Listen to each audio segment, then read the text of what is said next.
পার্বতী রায় আমার বড় ভক্ত। কেন ওই যে বলে তোমার সাপ, তুমি ওর সঙ্গে পাঁচগুলো প্রেম করছো বলে? এখন সব পার্বতী শিবের কাছে যে শিবের প্রেমের বয়স হয়েছে, 9 বছর তো নাকি প্রেম করে। 14 বছর বয়স, 5 বছর প্রেম করে, তাই 9 বছর থেকে শুরু, সারা জীবন পড়ে আছে এখন। ঠাকুর যাও ভক্ত, তুমি যাও। ওই এগুলো তো শুনে তোমার আজকে দিয়ে দেবো, থাকো কেন? ওরা এত শুনে দিয়ে দেবো।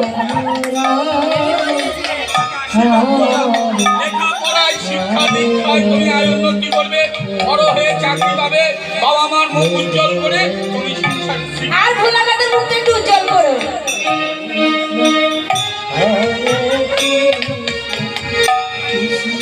ভোলানাথের মুখটা উজ্জ্বল করবে না? ও ভোলানাথ। পার্বতী, আমি এই সারা কৈলাস পর্বত তোমাকে খুঁজে খুঁজে পাচ্ছিলাম না, তাই তো তোমার মনে যাতে আগুন জ্বলে ওই জন্য আমার ভক্তকে আমি ধরে এনেছিলাম। তুমি এসে গেছো, আমার মন শীতল হয়ে গেছে। শোনো পার্বতী, কি ব্যাপার বলো তো? আর করতে না বন্ধ দে। তুমি এত সুন্দর সেজে গুজে কোথায় যাচ্ছ?